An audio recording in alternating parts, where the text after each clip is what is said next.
by Brother Abdul, Karim, and Professor Michael.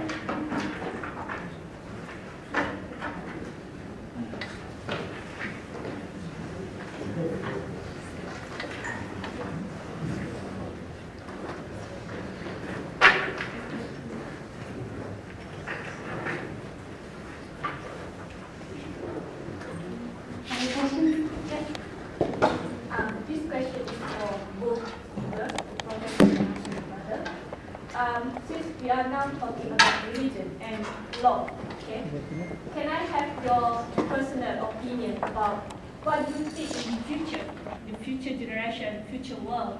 Is it a future that they realize there is a better implementation of the religion's law? And is it, what do you think, is it that future generation prefer to go back to the religion's law and then follow religions, or get worse?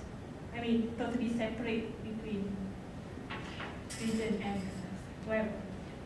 What do you think is that for both and personal opinion?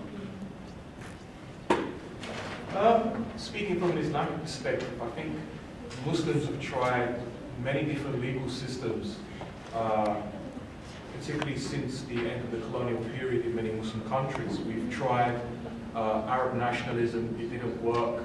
We've tried Pakistani nationalism, it didn't work, and many of the ideas enshrined within there. And I think for us Muslims, we have to begin to realize that Islamic law is